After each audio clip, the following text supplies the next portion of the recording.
I just thought I'd give you a quick update on how it's going with the composting toilet and shower, as you can see. Right, so this is basically how the composting toilet's made. It's built into the shower, as you can see, as continued on from the other one. It's the walnut beams. It needs a bit of a dusting out inside, but gives you a good idea. You've got the walnut beams giving you the structure or strength, whichever, and you've got the side which keeps it all sealed up and everything.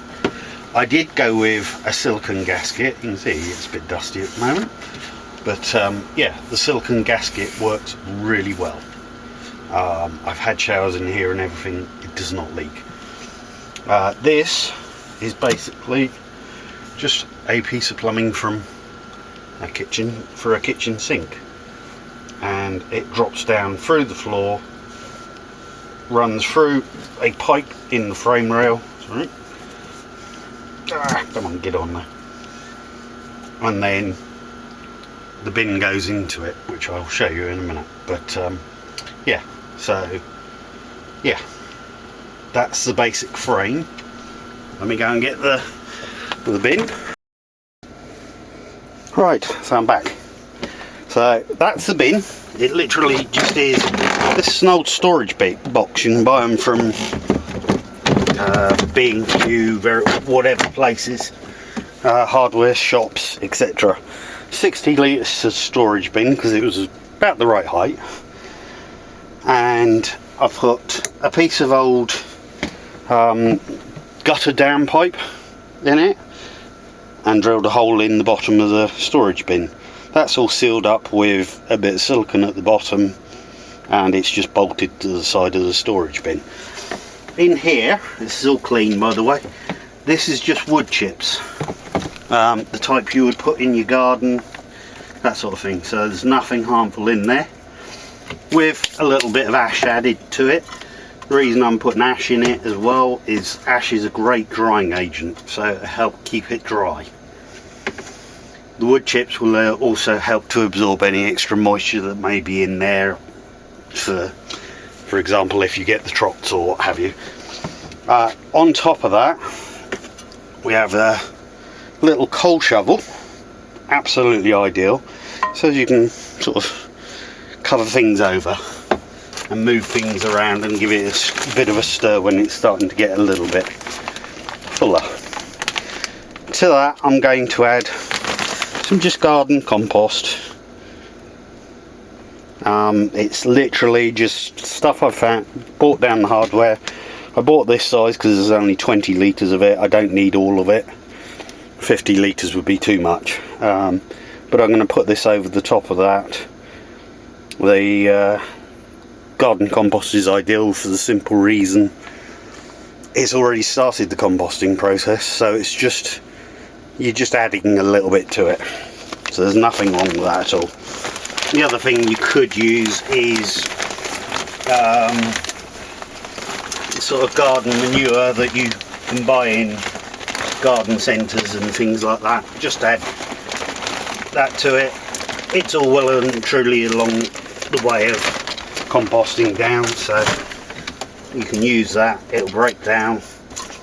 It'll be great. You can see this is a little bit on the hard side at the moment. Just break it up. It'll be lovely. This will dry out a bit anyway in here because of the ash and the wood that's underneath. But this is brand new. I literally just bought this compost today, and we are on lockdown at the moment, but the hardware store is open locally, and obviously I've taken the necessary precautions, but I needed to go and get some to get my toilet working again, if you like. That's nice. Nice. Mix in there. I think there's enough in there actually. Probably don't need any more. Just making sure it's fairly well broken up. And now that that's done, oh, you may not have pointed it out. In fact, I didn't point it out. I just left it back out. Handles I just added myself. and drilled some holes in the ends just to let the air flow through, because obviously, oh, silly little thing, obviously we have a fan in there which sucks the air out of here straight outside. So I'll just pop that back in. You can see it's nice and easy to do. Done. Then on top of that, you can just leave your shovel in there so it's out of the way.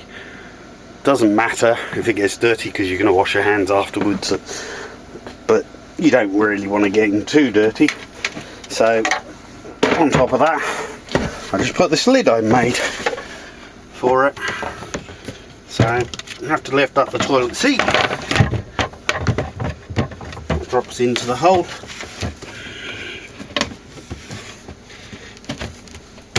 Down it goes. Because of the silicone seal, it's sealed all the way around the edges, and the toilet seat's actually got a seal all the way around the top anyway. Okay, so that's the toilet. So as well as the toilet, obviously we have the shower. All I need to do is switch on the water pump and we have water straight away, and there's a shower curtain here which just sits inside of that side. You can pull that across and it all keeps all the water inside, no problem at all. It's got a drain down at the bottom. I'm just going to pan you down slightly.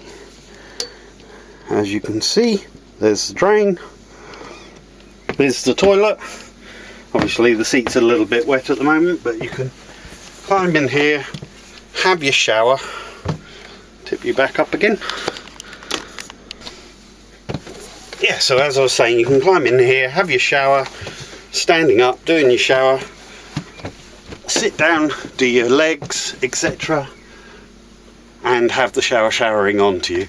At the moment, the only problem is it doesn't have a hot feed, so showers are very, very fast, but you don't have to save some water. Anyway, I hope you enjoyed this video. It's a bit short, a bit brief, but it gets to the point. Cheers, bye.